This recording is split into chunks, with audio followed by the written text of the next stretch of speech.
자, 이제 우리 환율 갑시다. 자, 테마 14. 환율과 국제수지. 자, 지금 최근에 좀 약간 추세가 바뀌어서 킬러 문항이 이제 환율 파트랑 주식 채권 연결해서 나오거든. 그래서 일단 환율 개념 좀 정확히 알고 있어야 돼. 일단 먼저 기본적인 것부터 해봅시다. 자, 일단 뭐 어려운 건 아닌데,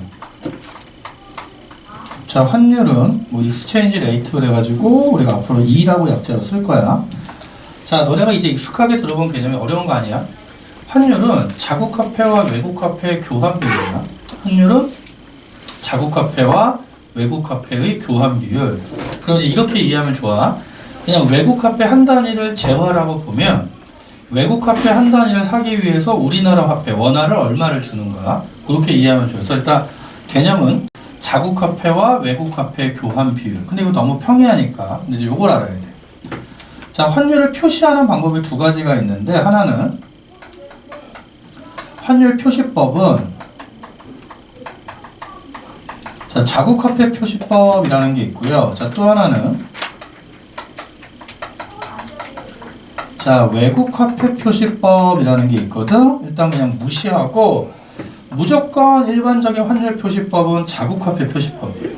그러니까 무조건 일반적인 환율 표시법은 자국 화폐 표시법이다.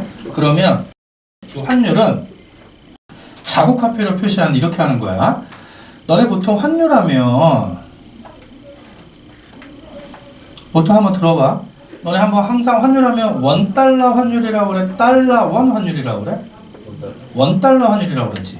그럼 원 N 환율이야? 원 유로 환율이야? 원 N 소리. 원 N 환율이야? N 원 환율이야? 원 N 환율이지. 예시, 니네가 하도 멍하고 있으니까 내가 자꾸 너네 때문에 낚이잖아. 내가 너희 때문에 지금 하향 평준화되고 있어. 지금 너네 수준이 점점 비슷해지고 큰일 나네. 그래서 이게 무슨 말이냐면, 환율을 표시할 때는 무조건 분자에는 자국 통화 써주는 거고요. 분모에는 외국 통화 써주는 거예요. 무조건. 그래서 보통 우리 자국 통화는 우리나라 입장에서 원하잖아. 그럼 외국 통화는 달러가 기본이고요. 그 외에 엔화일 수도 있고 유로화일 수도 있고, 그 다음에 뭐 최근에 너 그거 보니? 보면 안 되는데 카지노 본 사람 집에 이렇게 카지노2가 어제 1, 2, 3, 3편까지 오픈했는데, 카지노는 거기 드라마 그 장소, 로케이션 장소가 어디야? 어떻게 알아? 무슨 말 봤어? 봤어? 안 봤어? 어디까지 봤어? 2? 이번 주에 나왔는데? 2는 유튜브로 봤어. 다 봤다는 얘기잖아 결국. 알았어. 너는 아마 문 열고 집에 들어가는 순간 막 어머니 아버지 둘 중에 한 분이 야구방망이 들고 있는다. 아니 골프채 들고 큰일 났다. 어떡하냐. 하여튼 그러면 거기 그 달에 화폐 단위 뭐야? 페소지. 1페소가 20 얼마인가 그럴걸? 22원인가 그 정도 돼. 그러면 잘 봐. 외국 화폐를 표시할 때는 무조건 이거야. 외국 통화는 예를 들어 달러면 1달러, 페소면 1페소, 유로하면 1유로, 이렇게 외국 통화는 1달러, 1유로로 고정시켜 놓고 원화가 얼마냐. 이게 자국 통화 표시법이야. 즉 외화 한 단위당 교환되는 자국 통화 원화를 표시하는 거거든. 그러니까 우리가 보통 잘 봐.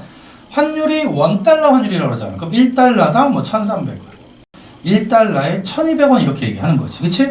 그럼 계산이 쉬워. 그래서 항상 머릿속에 넣어야 돼.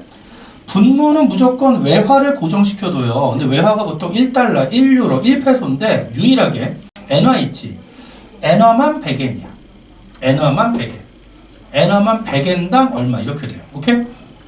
그래서 근데 봐봐. 외국 통화 표시법은 어떻게 되냐면, 분모가 원화고 분자가 달러야. 그럼 봐봐. 1300분의 1 계산 쉬워 어려워? 계산 어렵잖아. 그래서 일반적으로 자국화폐 표시법은 무조건 원달러, 원유로, 원엔, 원위안, 원페소. 오케이? 그래서 항상 1달러, 1유로로 고정시켜 놓고 그것과 교환되는 자국통화, 원화의 양으로 측정한다. 오케이? 그럼 또 하나. 그럼 이제 자국통화표시법까지 봤고요. 이제 너네가 또 많이 들어본 게 뭐 환율 상승, 자, 또는 환율. 자, 하락이라고 많이 들어봤지. 그럼 이제 환율 상승과 이제 환율 하락을 볼 건데, 자, 환율 상승 우리가 이제 자국통화표시법에 의거해서 보면 예를 들어 일반적으로 국제거래에서 기준이 되는 통화, 기축통화가 뭐야? 달러지. 그래서 항상 일반적으로 원달러가 나오고 또는 뭐 갑국통화, 을국통화 나오지만 그럼 우리 이제 원달러를 보면 환율이 상승한다는 얘기는 외화 1달러를 고정시켜 놓고요. 이 원화 금액이 커지는 거지. 그럼 너네가 알고 있는 것 중에 환율 상승은 1달러에 1,000원 하다가 1달러에 1,500원 되는 거야. 그래서 다시 외화를 고정시켜 놓고 원화 금액이 커지는 게 환율 상승이야. 그러면 환율이 상승한다고 시험에 나오면 너무 쉬워. 그래서 보통 어떻게 나오냐면 그러면 환율이 상승한다는 얘기는 동일한 1달러를 얻기 위해서 원화를 더 줘, 덜 줘. 더 주지. 그러면 외화 대비, 즉 달러 대비 자국통화 가치는 상승해요, 하락해요? 하락하지. 그래서 외화 대비 자국통화인 원화, 우리나라 입장에서 원화 가치가 하락하는 거예요. 그럼 반대로 자국통화인 원화 대비 달러 가치는 어떻게 돼? 달러 가치는 상승하는 거지. 그치? 자, 그러면 포인트는 외화 대비 자국통화인 원화 가치가 하락한다. 그럼 우리는 이거를 다른 말로 원화가, 자국통화가 약세라고 그래, 강세라고 그래? 원화가 약세에 빠져 있다고 얘기하는 거지. 그럼 달러는 강세야. 자, 또 하나, 원화가 약세라는 얘기는 원화가 달러 대비 가치가 하락했다를 절하됐다라고 얘기할 거예요. 그래서 원화 가치 하락, 원화 약세, 원화 절하. 그럼 반대로 달러 가치는 상승, 달러 가치는 강세, 달러 가치는 절상. 그래서 일반적으로 너네들이 외화 대비 원화 가치 하락, 원화 약세, 원화 절하가 환율 상승을 매치시켰어. 그럼 시험 문제에서 환율 상승 안 나오면 이렇게 나올 거야. 그럼 이렇게 나와도 환율이 상승했구나 체크하는데 반대로 갑자기 달러 가치가 상승했다 이렇게 하면 당황하거든. 항상 반대도 생각해야 돼. 원화 가치가 하락했다는 얘기는 외화 대비니까 원화 대비 외화인 달러 가치는 상승한 거지. 오케이? 이거 항상 연습해야 된다. 그러면 똑같이 보면 이번에는 자, 환율이 하락했대. 그럼 환율이 하락했다는 얘기는 자, 이렇게 있으면 자, 1달러를 고정시켜둔 상태에서 이 원화 금액이 줄어드는 거잖아. 그럼 1달러 1,000원 하다가 1달러 600원, 1달러 500원. 그럼 이 얘기는 외화 대비 원화 가치가 어떻게 된 거야? 동일한 달러를 얻기 위해서 원화를 덜 줬잖아. 그럼 외화 대비 원화 가치가 상승해요. 외화 대비 원화 가치가 상승해요. 오케이? 다음 주 우리 수업 때 여기 10시에 끝나잖아. 그런데 그 합격생 애들이 찾아온대. 근데 내가 시간이 도저히 안 돼서 내가 딱 유일하게 그래도 애들 이제 한잔 해야지. 그래서 다음 주 여기 끝날 때 오라고 그랬거든. 근데 다 모르는 애들이 다 시간 맞췄어. 왜냐면 애들이 다 학교가 같아. 그래서 내가 애들 친하게 해주려고 다음 주 오늘 10시에 끝나고 4명이 오는데 다 서울대. 그래서 내가 너네 이제 친하게 해주겠다. 근데 다 남자야. 애들이 원할지 모르겠는데 친하게 해주려고. 그거 내가 지금 이제 내가 항상 매년 하는 게 뭐냐면 근데 특히 단과생 제자들도 있지만 재수반 제자들이 많잖아. 그러면 나는 애들 대학 가면 그 서로 다른 캠퍼스별로 소개팅이나 미팅 주선해 주거든. 남자 여자들끼리 이렇게. 그러니까 너희들도 기대해. 그럼 꼭 연락해서 원하는 학교다 내가 다 니네가 지정할 수 있어. 그래서 해줄게. 다음 주 일요일 날 좀 힘들 것 같은데 큰일 났네. 내가 애들한테 약속했거든. 술 사기로. 나 분명히 술만 산다고 그랬거든. 이 새끼들 기대하고 올 텐데 어떡하냐. 나 안주 절대 안 사. 안주 덫이야. 자, 여기 대치동 쪽이 늦게까지 하는 데가 없잖아. 그래서 아마 다음 주에 끝나고 강남역 나가야 할 것 같아. 만약에 뛰고 싶은 사람들은 강남역으로 와. 그 우리는 안쪽에 앉아서 이렇게 가볍게 마시고 있을게. 너희들은 밖에, 창문 밖에 서가지고 구경해.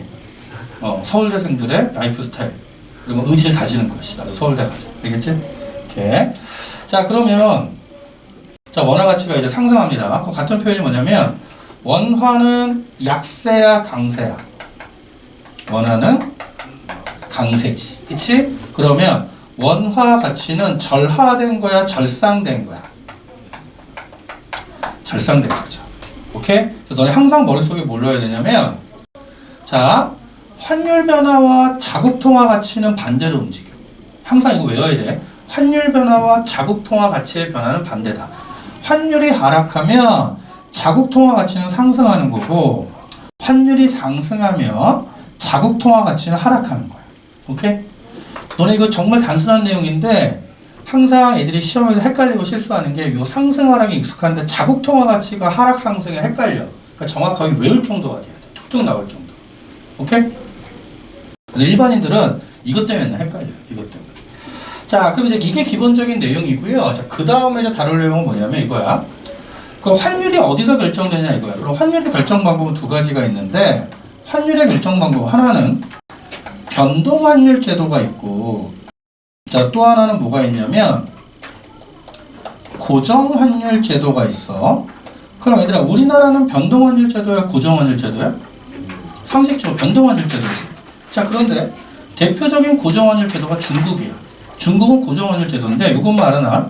시험에는 고정 환율 제도가 안 나와. 그런데 고정 환율 제도가 되면 보통 그 정책 당국 예를 들어 중앙은행이 뭐 3개월마다 또는 1개월마다 이번에는 환율을 얼마로 하겠다라고 공지를 해야 돼. 그걸 뭐라고 그러냐면 환율을 고시한다라고 얘기하거든. 그래서 가끔 한 3, 4년에 한 번씩 수통 문제 나오는데 수반에 환율을 고시한다는 얘기는 환율을 정책 당국이 발표하는 거지.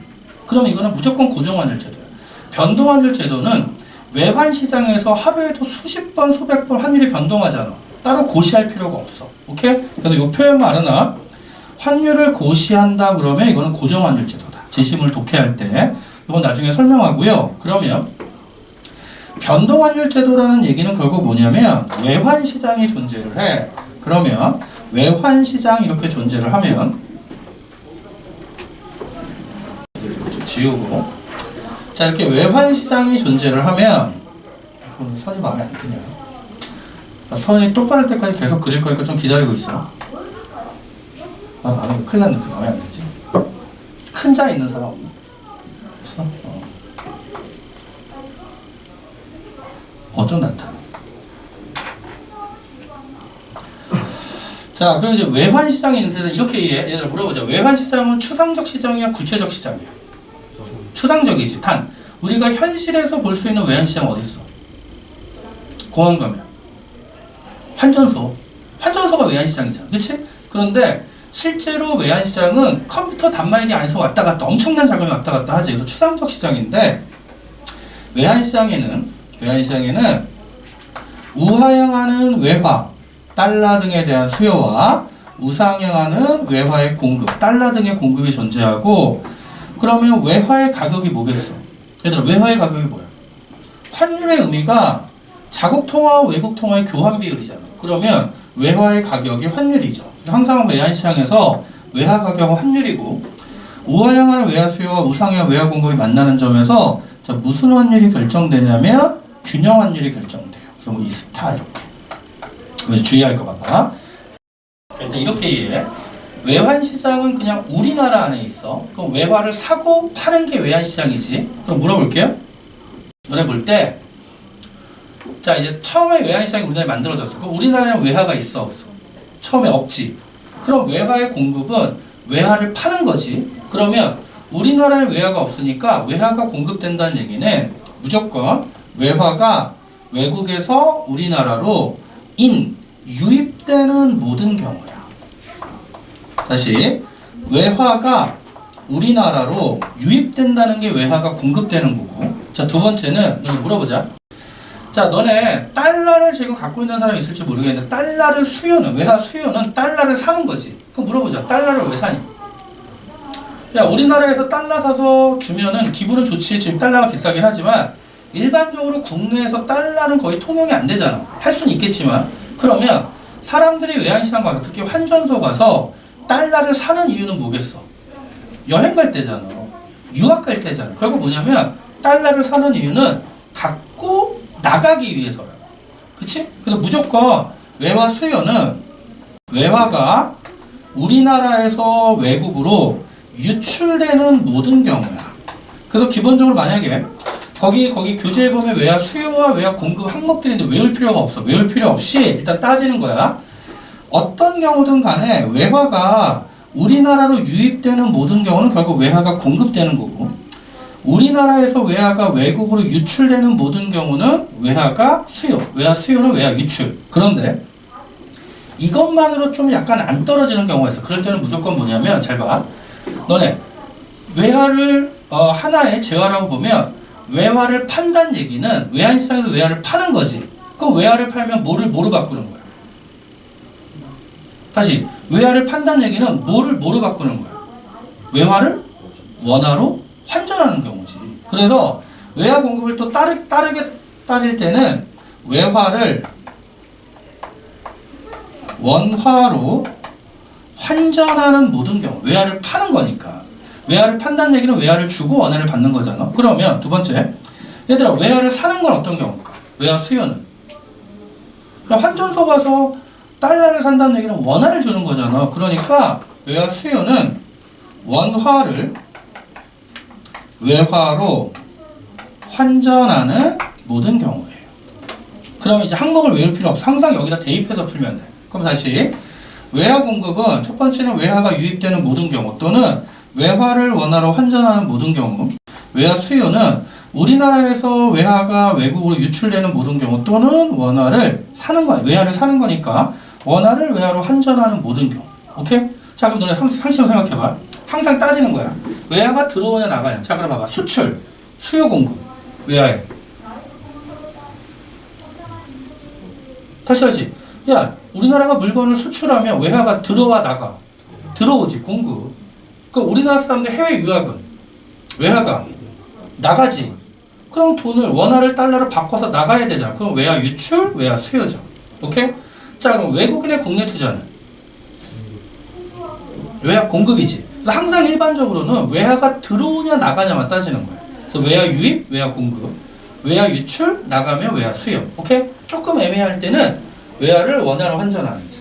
원화를 외화로 환전하는 거지. 오케이? 자, 그럼 이게 왜 중요하냐면 이때 항목도 여기서 알 필요 없어요. 그냥 외울 필요 없이 여기다 대입하는데, 그러면 내가 지금부터 정리하는 내용이 어디에 해당하는지를 보는 거야. 그럼 1번. 자, 연습해 봅시다. 1번. 자, 한국 금리보다 지금 비슷한 상황이지. 자, 미국 금리가 높아진 상황.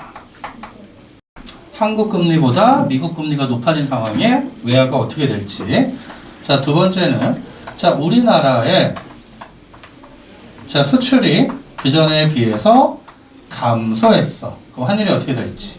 자, 세 번째는 자, 수입 원자재.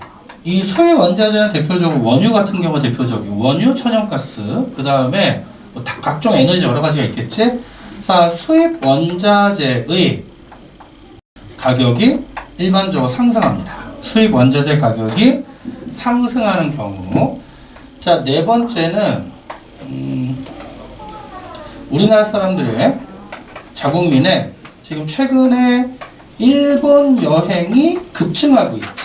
일본 여행이 급증하는 경우. 자, 다섯 번째는 이거 다 써놓고 한번 따져야 돼. 써놓고 따져보자. 다섯 번째는 이것들이 아주 안정된 자세로 그냥 쳐다보고 있어. 참나. 야, 이씨, 내가 힘들게 왜 쓰겠니? 다섯 번째는 잘 봐. 외국인이 국내에 투자금을 자, 회수하는 경우. 외국인이 국내 투자금을 회수하는 경우. 그럼 너희들이 따질 일은 어떻게 하면 되냐면, 일단 외화 수요인지 공급인지 따지고, 두 번째는 수요라면 증가 감소, 공급이라면 증가 감소해서 그래프에 그려서 환율이 어떻게 변하는지. 자, 해보자. 우리 한번 생각해봐. 자, 우리 한번 배운 거 다 한번 따져보자. 1번부터 같이 한번 해보자. 너네 또 맡겨두면 또 너네 멍 때리고 있으니까. 야, 지금 봐봐. 코로나 때 미국의 기준금리가 몇 프로까지 떨어졌어? 0%까지 떨어졌어. 그치? 우리나라 기준금리는 0.5%까지. 왜? 경제가 너무 안 좋으니까 결국 돈을 풀어서 경기를 버틴 거지. 그러다 보니까 인플레이션 문제가 심각해졌지. 그랬더니 지금 미국이 인플레이션 억제를 위해서 기준금리를 계속 어떻게 하고 있는 거야? 올리고 있지. 근데 웃긴 게 뭐냐면 미국이 올리는데 우리나라도 어떻게 하고 있어? 따라 올리고 있어. 골 때리는 게 막 미국이 막 빅스텝, 뭐 자이언트 스텝 막 하잖아. 그런데 미국이 올리면 우리도 어쩔 수 없이 무조건 따라간다. 그 이유가 뭐냐면 미국이 지금 계속 금리가 계속 기준금리가 미국 4%를 넘었어. 우리나라 지금 기준금리 3.5%거든. 그러면 우리나라 0.5였다가 미국이 올리니까 따라서 많이 따라왔지. 근데 여전히 누가 높아? 미국 금리가 여전히 높지. 근데 만약 미국이 만약 6%까지 올리면, 근데 우리는 그냥 3.5%를 유지하면 어떻게 될까? 외국인들 입장에서 또는 우리나라 사람들 입장에서 우리나라에 저축하는 게 유리해, 미국에 저축하는 게 유리해. 미국에 저축하는 게 더 유리하지. 이자액의 차이가 엄청 크잖아. 그러면 한국 금리와 미국 금리가 역전돼서 미국 금리가 더 늘어나면 우리나라 입장에서는 어떤 상황이 생기냐면 자본의 유출이 발생하는 거지. 자본의 유출. 자, 그러면 우리나라에서 만약에 미국에 투자하고 싶어. 그럼 원화로 투자 안 되지? 뭐로 바꿔서 나가야 돼? 달러로 바꿔서 나가야 되니까, 자, 이건 일단 외화 수요 요인이 되고요. 자본 유출이 증가할 테니까 당연히 외화 수요가 증가하는 거지. 그럼 외화 수요가 증가하면 외화 수요 곡선이 이렇게 우측 이동하면서 균형 환율은 상승합니다. 끝. 이렇게 잡는 거야. 오케이? 자, 두 번째. 자, 수출이 감소한데 지금 이게 큰일 났어. 어떤 일이 있냐면, 이거 진짜 답답한 게, 너네 진짜 큰일 났어. 우리나라 지금 1월 달에 무역 적자가 정확히 수치가 대충 비슷할 거야. 127억 달러야. 무역 적자가. 우리나라가 IMF, 아니. 2008년도에 서프라임 모기로 때 잠깐 적자가 난 이후에 무역 적자가 없었거든. 우리나라 주로 무역으로 먹고 사는데, 무역 적자가 127억 달러가 이게 1월 달이야. 근데 이게 얼마나 큰 수치냐면 2008년 서브프라임 모기지론 때 2008년 1년 동안의 적자가 127억 달러, 130억 달러 정도였어. 그럼 1년 동안에 우리나라 경제 제일 안 좋을 때 그 1년 동안의 적자 크기가 1월 달에 난 거야. 그럼 우리나라 지금 경제상 좋아, 안 좋아? 안 좋지. 그럼 여기에 여러 가지 요인이 있겠지만 가장 큰 요인이 뭔지 알아? 우리나라가 역대 중국과 1990년도에 수교한 이후에 중국과 무역에서 적자가 난 적이 한 번도 없었는데 이 중에 한 50억 달러 육박하는 금액이 중국과의 적자야. 중국과의 적자가 처음으로 발생했어. 작년 5월 달부터. 왜 그랬게? 이게 무슨 문제가 생겼냐면 바뀐 정부에서 중국과의 무역을 다변화하겠다고 공식 발표했거든. 다보스 토론 가가지고 중국과 무역을 다변화해서 유럽과 무역을 늘리겠다. 중국을 좀 자극한 거예요. 중국은 전체 기업 생산의 거의 40% 정도가 공기업이야. 그러니까 중국에는 어떤 게 있냐면 다른 나라와 외교 관계 문제가 생기지. 그러면 바로 무역 보복이 가능해요. 그래서 지금 중국 애들이 우리나라 물건 구입을 안 해. 비슷한 게 뭐가 있냐면 너네 예전에 우리나라에서 사드를 배치했었잖아. 그랬더니 중국 애들이 바로 보복해가지고요. 우리나라 특히 아모레가 거의 부도날 지경에 빠졌죠. 아모레 퍼시픽이 중국에 수출품 엄청나게 하다가 중국 애들이 보복하면서 수출이 안 되고, 두 번째는 우리나라 롯데기업이 중국에 롯데마트 10몇 개 세웠다가 불매운동이 일어나가지고 롯데마트가 중국에 다 철수했어. 지금도 좀 비슷해. 그래서 중국이 지금 보복하면서 우리나라 지금 무역 적자가 심해지고 있거든. 근데 벌써 1월 달에 127억 달러 적자 났고 2월 1일에서 10일까지 또 50억 달러 적자. 지금 무역 적자가 엄청나게 심각해. 그럼 이 여파는 분명히 앞으로 심각해지겠지. 그럼 어떡하냐? 이제 대학 갈 때 제일 심할 텐데. 힘내. 등록금 오를 거야. 어떡하냐? 화이팅 하세요. 각자 도생해야 됩니다. 그럼 이제 그런 측면에서 잘 봐. 수출이 감소해. 자, 뭐 원인, 결과 이런 거 자세하게 말하면 또 이제 정치적 성향이 되니까 안 되고, 우리는 그래요. 그럼 수출이 감소하면 잘 봐. 일단 수출은, 얘들아, 재화를 수출하면 외화가 유입되지. 그럼 외화 공급이야. 수출이 감소하면 외화 공급이 감소하죠. 그럼 외화 공급이 감소하면 외화 공급 곡선 좌측 이동하면서 환율이 상승하겠지. 자, 세 번째. 자, 지금 이거잖아. 수입 원자재 가격 급등하고 있죠. 특히 원유, 그치? 뭐 LNG 이런 거 다 올라가니까 수입 원자재 가격이 상승하면, 자, 우리나라 입장에서, 넌 일단 단선 이거지. 일반적으로 이런 수입 원자재는 비탄력적 제어야. 그러면 수입, 그 가격이 올라도 수입량을 줄이기가 어렵잖아. 그러면 결국 외화, 수요가 증가하죠. 더 많은 외화를 지불해야 되니까. 그럼 외화 수요가 증가하며 외화 수요 곡선이 우측으로 이동하면서 환율이 상승할 거고, 자, 일본 여행이 증가합니다. 일본 여행이 증가해도 마찬가지로 외화 수요가 증가하면서, 특히 이때는 엔화에 대한 수요가 증가하겠지? 그러면 원엔 환율이 상승합니다. 자, 마지막으로, 자, 외국인의 국내 투자금 횟수. 자, 이거 잘 봐. 외국인의 국내 투자금 횟수. 이거 어떻게 될까?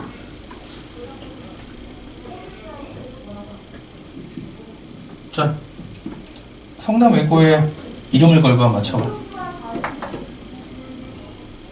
뭐 딴 데 봐, 임마. 빨리. 다시. 외화, 수요가, 증가 감소.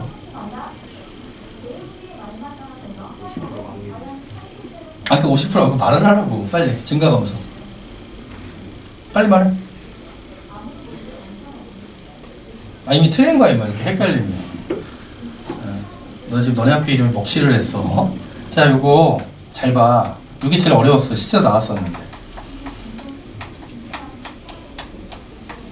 자, 외화 수요 증가. 왜 그런지 보자. 외화 수요 증가. 다음 주에 종강이니까 한번 학교 배틀 한번 해볼까? 학교 배틀? 한 번씩 나와가지고. 일단 학교 교과 한 번씩 부르고. 학교가 다 틀린데, 같은 학교도 몇 명 있구나. 오케이. 한번 학교 배틀 한번. 이렇게 말하면 또 이 새끼들 쫄아가지고 다음 주에 아무도 안 와, 씨. 다 영상 신청하고, 씨. 안 할게. 일단 안심시키고, 일단 안 할게. 생각해봐. 자, 너는 외국인이 국내 투자금을 회수한다는 얘기는 이전에 먼저 투자했을 거 아니야. 그럼 외국인이 국내 투자하면 어떻게 되겠어? 외화가 유입되지. 그럼 환율이 외화 공급 증가, 환율이 하락하는 요인인데, 그럼 생각해봐. 외국인들이 달러를 갖고 와서 국내 투자하면 그거를 원화로 바꿔서 주식을 사거나 부동산을 사겠지. 또는 기업을 인수하고. 그래서 투자하고 있다가 투자금을 회수한다는 얘기는 그걸 다시 뭐로 바꿔서 갖고 나가는 거야. 달러로 바꿔서 갖고 나가는 거잖아. 그치? 그러니까 투자금 회수는 외화 수요 증가야. 그럼 환율이 상승해. 이해돼? 오케이. 그리고 별거 아닌 것 같지만, 자, 외화 수요 공급 변동, 수요 변동, 공급 변동 요인에 따라 환율 변화 많이 물어보니까 항상 체크해. 외화 유입, 외화 공급, 외화 유출, 외화 수요. 외화를 원화로 환전한다. 외화를 파는 거니까 외화 공급. 원화를 외화로 환전한다. 외화를 사는 거니까 외화 수요. 오케이? 자, 그럼 여기까지 정리가 돼서 우리 137페이지까지 정리가 됐고요. 자, 그 다음에 자, 환율 변동의 효과 보자. 이거 무조건 출제가 되는 거니까. 자, 그럼 환율 변동의 효과는 환율 상승의 효과랑 환율 하락의 효과가 있는데, 자, 일단 환율 상승의 효과를 보면 반대로 따지면 환율이 하락 효과는 돼서, 일단 이번 시간에는 1번 환율 상승 138페이지에 자, 환율 상승의 효과 꼼꼼히 보고 반대는 너네가 한번 해보고. 자, 일단 환율 상승의 효과는 첫 번째 뭐냐면, 자, 나중에 거의 암기할 정도가 돼야 돼. 자, 일단 수출은 다른 조건 일정하면 증가하고요. 2번 수입은 감소합니다. 자, 3번에 자, 국내 통화량 증가해서 일단 물가 상승. 자, 일단 하나하나 좀 보자. 자, 먼저 우리 수출 증가부터 볼게요. 자, 논리적으로 이렇게 따지는 거야. 잘 봐. 자, 현재 국내에서 뭐가 있을까? 국내 수정팩, 아니 저 수정 뭐 깔끔한 거 없나? 그건 뭐지? 핸드크림. 휴대폰은 그렇고 볼펜 너무 많이 했고 좀 새로운 얘가 없을까? 악력. 뭐? 아, 그 손 악력기? 아, 저 한 대 그걸 때린다 너 진짜. 뭐 없나? 필통 있네, 필통. 우리 한번 생각해봐. 국내에서 필통이 1,000원이야.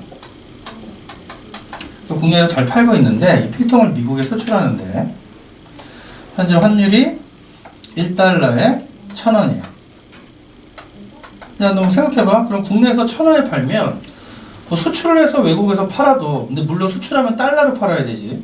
결국 국내에서 팔던 1,000원만 그대로 받으면 되지. 그럼 너네 볼 때 현재 국내 가격이 1,000원인데 환율이 1달러에 1,000원이면 미국 시장에 수출할 때 얼마 받으면 돼요? 야, 1,000원이 1달러잖아. 미국 시장에 얼마에 팔면 돼? 이 필통을 1달러에 팔면 되는 거지. 그래서 포인트는 뭐냐면 항상 우리가 그 수출을 할 때는 환율에 따라 원화 금액을 달러로 환산해서 달러 수출 가격을 결정하는 거야. 그럼 국내 1,000원이면 환율이 1달러 1,000원일 때 외국에서도 1달러에 팔아서 환전하면 1,000원 그대로 받으면 똑같지. 그런데 한국 필통이 미국에서 1달러에 팔리는데 여기는 일본 필통도 1달러에 팔리고 호주 필통도 1달러에 팔리고 인도 필통도 1달러에 팔려서 막 경쟁하고 있어. 뭐 미국 필통도 1달러야. 자, 이 상황에서 갑자기 다른 나라의 환율은 그대로인데 잘 봐. 우리나라 환율이 1달러에 2,000원으로 상승했어. 그럼 얘들아 1,000원이 1달러 1,000원이면 1달러였지만 이제 1달러에 2,000원으로 환율이 상승하면 1,000원은 몇 달러야? 0.5달러지. 그러면 그대로 환율에 따라 환전하면 우리나라의 필통이 이제 가격이 얼마로 바뀌냐면 0.5달러로 바뀌어. 야, 그럼 얘들아 0.5달러로 바뀌면 0.5달러에 팔아도 1,000원 똑같잖아. 그러면 환율이 상승했더니 결국 수출품의 원화 표시 가격은 그대로여도 달러 표시 가격이 어떻게 됐어? 하락하지. 그럼 미국 시장에서 0.5달러야. 하지만 다른 나라의 환율이 변함이 없으면 다른 나라는 그냥 다 똑같이 1달러에 파는데 우리나라만 0.5달러에 팔면 더 팔려 안 팔려? 더 팔리겠지. 그러면 뭐 예를 들어 한 달에 1년에 10만 개 팔리다 이제 100만 개, 1000만 개 팔리는 거죠. 오케이? 그럼 이 얘기는 결국 뭐냐면 왜 수출이 증가하냐면 환율이 상승하면 수출품의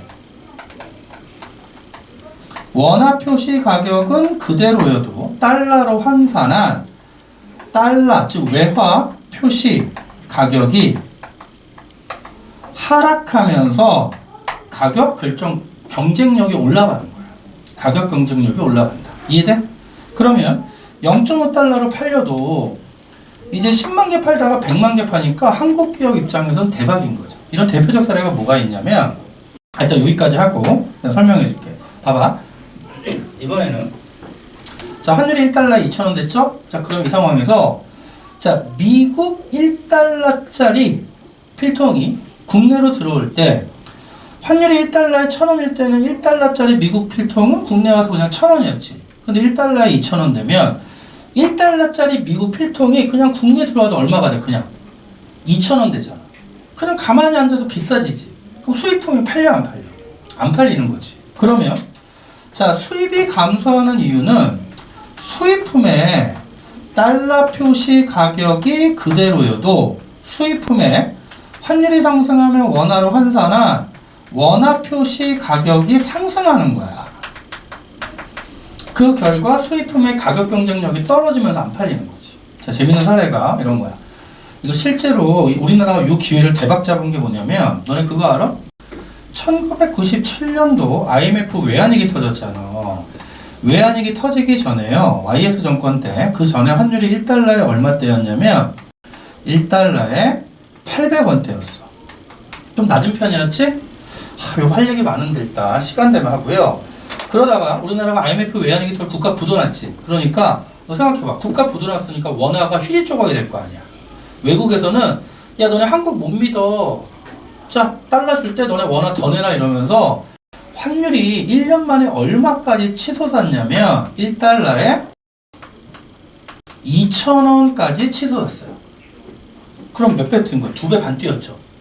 근데 문제는 이 당시 우리나라 국가 부도 위기라 달러가 없었어. 그리고 대기업들을 포함한 국가 모두 달러 빚이 많았거든. 그러면 그전에는 1달러를 갚을 때 800원만 있으면 되지만 이제 1달러 갚을 때 2,000원 있어야 되잖아. 기업들 죽어놨는데 이때 그래도 대박난 사람들은 누구냐면 미국에 예를 들어 가죽 제품 수출하는 사람들이 있지. 그 다음에 그 나이키 운동화 수출하는 애들 OEM 방식으로 그런 애들은 대박나죠. 그런 분들 가만히 앉아서 1달러에 800원 받았지만 이제 1달러에 2,000원 받잖아.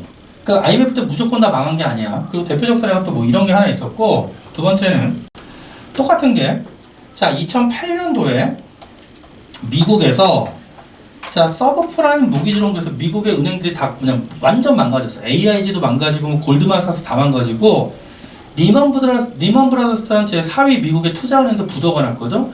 그러면서 미국 경제가 완전히 붕괴됐어. 근데 문제는 뭐냐면 재밌다. 너네 미국 경제가 붕괴가 되면 미국의 달러 가치는 올라가야 돼, 떨어져야 돼? 떨어져야 되지. 그럼 원화 가치는 상대적으로 상승해야 되지. 그 원달러 환율 어떻게 돼야 돼? 다시 달러 가치가 하락하고 원화 가치가 상승하면 원달러 환율은 하락해야 되잖아. 그런데 2008년에 미국발 금융위기가 터진 이후에 2009년도에 원달러 환율이 그 전에 1달러에 900원 됐다가 1달러에 1,500원까지 올라갔어요. 왜 그럴까? 문제는 이 미국발 금융위기가 미국에서 끝난 게 아니라 전 세계로 퍼졌거든, 도미노처럼. 그러니까 전 세계가 모두 경제가 안 좋아졌지. 그러니까 모든 사람들이 안전자산에 투자하는 거야. 근데 전 세계적으로 안전자산은 금과 달러잖아. 그러니까 오히려 미국 경제가 안 좋아져서 달러 가치가 하락해야 되는데 한국도 유럽 애들도 다 경제가 안 좋아지니까 달러만 사는 거야. 왜? 기축통화는 부도날 리가 없으니까. 그러면서 전 세계적으로 달러 가치가 오히려 역설적으로 올라갔거든. 그럼 생각해봐. 환율이 1달러에 900원 하다 1,500원 됐지. 무슨 문제가 생겼냐면 잘 봐. 이 당시 미국 시장에서 실업자가 늘었는데 미국 자동차 시장에서 물어볼게. 넘버원 회사 어디니? 미국 자동차 시장 넘버원. 전 세계 1위 회사 어디야? 자동차가. 도요타잖아. 도요타가 1위였고요. 현대자동차는 그 당시까지만 해도 저가차 브랜드 이미지가 강했어. 그때 현대차가 미국 시장에서 한 12위 정도였거든. 의미가 없었지. 그런데 생각해봐. 환율이 900원, 1,500원 올랐잖아. 그러면 달러 표시 가격이 어떻게 될까? 50% 정도 떨어질 수 있지. 이때다 그러면서 미국에서 달러 표시 가격을 50%까지 떨어뜨린 현대차가 엄청난 할인 경쟁을 하면서 미국 시장에 들어와서 보통 자동차 AS가 무상 AS가 5, 6년인데 현대차는 10년 건 거야. 무상 AS 10년 해주겠다. 이때가 기회인 거죠. 왜? 가격이 떨어졌잖아. 그리고 현대차가 또 뭐까지 걸었냐? 페이백을 걸었어. 현재 미국 사람들이 다 실업자가 됐잖아. 자, 현대차가 가격이 떨어졌지? 이거 사면 만약에 당신들이 2차 타다가 나중에 실업자가 또 되면 힘들지. 그럼 우리가 그냥 무상으로, 아니 무상이 아니지. 무조건 다시 사주겠다. 중고차 시세 제대로 쳐서. 그러면서 10위였던 현대차가 가격 경쟁력을 이용해서 6위까지 치고 올라갔어. 예를 들어 4만 달러 너무 비싸고 예를 들어 2만 달러 하던 자동차를 거의 12,000달러 정도에 판 거지. 훨씬 싸게. 근데 도요타가 이때 엄청 무슨 일이 생겼냐면 도요타 자동차의 가장 큰 자동차 공장이 인도네시아인가 있었거든. 근데 거기에 홍수가 나서 6개월 동안 생산이 중단된 거야. 이때다가 현대차가 올라가서 6위까지 치고 올라간 다음에 현대가 이때 뭐 했냐면 드디어 우리도 이제 고급차 승부하겠다면서 뭐를 출시한 거야? 제네시스를 출시했지. 근데 그게 대박이 났잖아. 그리고 제네시스가 지금 미국 시장에 성공하면서 현대차는 하위 브랜드부터 고가 브랜드까지 그리고 특히 타이거 우즈가 제네시스 타고 가다가 사고가 나는데 안 죽었잖아. 그러니까 막 제네시스가 안전하다 이러면서 지금 현대가 확 올라갔지.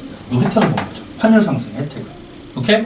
그래서 그 정도 보고 자 한번 봐봐. 그 다음 물가는 어떻게 될까? 왜 상승하냐면 생각해봐. 얘들아 수출이 증가하면 달러가 미친듯이 들어오지. 그럼 그거 결국 원화로 바뀔 거 아니야. 그럼 시중에 유통되는 화폐량이 늘어나서 물가가 상승하고 또 하나는 수입품의 원화 표시 가격이 상승하는데 이 수입품이 비탄력 적재가 들이면 수입품의 가격이 올라가잖아. 따라서 또 물가가 상승하지. 결국 통화량 증가, 수출 증가로 인한 통화량 증가로 물가 상승하고 수입품 가격 상승으로 인해서 물가 상승하고. 오케이? 그 다음에 자, 네 번째는 그럼 너는 생각해봐. 자국민의 외국, 유학, 외국, 여행, 외국, 투자는 증가한다, 감소한다. 상식적으로. 야, 1달러 1,000원 대 2,000원 되면 달러를 살려면 원화를 2배 주려면 부담돼야 한대. 되니까 당연히 감소하는 거죠. 그리고 반대로 이번에 자, 외국인의 국내 유학, 국내 투자, 국내 여행은 증가하죠. 원화를 갖고 동일한 달러로 더 많은 원화를 얻을 수 있습니다.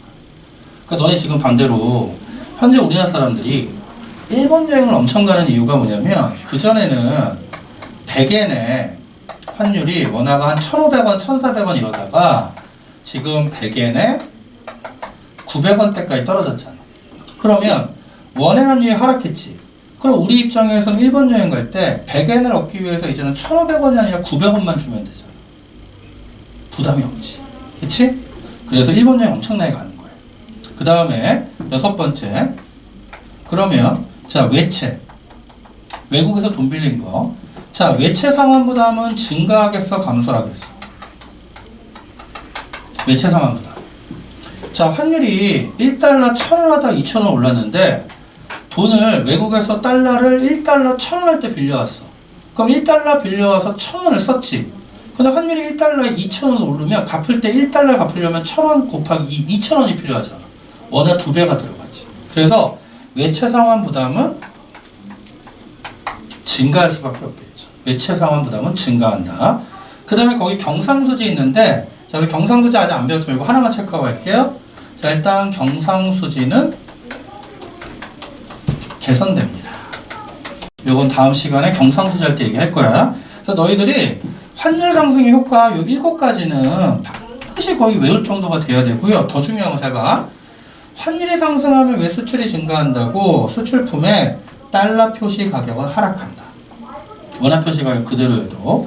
그러면 수입이 감소하는 이유는 수입품의 달러 표시 가격은 그대로여도 원화 표시 가격이 상승해서. 돼요? 자, 그럼 이제 환율이 하락하면 수출 감소, 수출품의 달러 표시 가격 상승, 수입 증가, 수입품의 원화 표시 가격 하락, 물가 하락, 자국민의 외국 유학, 외국 여행, 외국 투자 증가. 환율이 하락하면 외국인의 국내 유학, 국내 투자, 국내 여행 감소, 외채 상환 부담 감소, 그리고 경상수지는 악화돼요. 나중에 설명할 거고. 그러면 자, 여기까지 보자. 그럼 너 이제 상식적으로 자, 현재가 여기야. 자, 앞으로 원달러 환율이 계속 이렇게 자, 원달러 환율이 자, 상승하는 추세래요. 자, 그러면 현재 시점에서 만약에 자, 바로바로 생각해봐. 현재 시점에서 앞으로 1년 안에 미국 여행을 가야 돼. 그럼 현재 시점에서 미국 여행은 서둘러야 돼, 늦춰야 돼? 서둘러야지. 지금 1달러 1,000원 할 때 가야지. 1달러 2,000원 부담 커지잖아. 그럼 두 번째. 자, 현재 미국의 상품을 수출하고 달러를 받았어. 그러면 달러 대금을 받았지. 그럼 이제 달러를 원화로 바꿔야 될 거 아니야. 그럼 달러의 원화 환전은 서둘러야 돼, 늦춰야 돼? 이번엔 늦춰야 되지. 그래야 더 많은 원화를 받을 수 있습니다. 이런 식으로 따지는 거 기본적인 문제 유형 나올 거고. 오케이? 자, 그럼 우리 어디까지 정리된 거냐면 130. 자, 8페이지까지 정리됐고요. 자, 좀 디테일한 내용들은 또 봐야 돼. 디테일한 내용들은 좀 애매한데? 좀 쉬었다 봅시다. 오케이. 좀 쉬었다가 나머지 볼게요.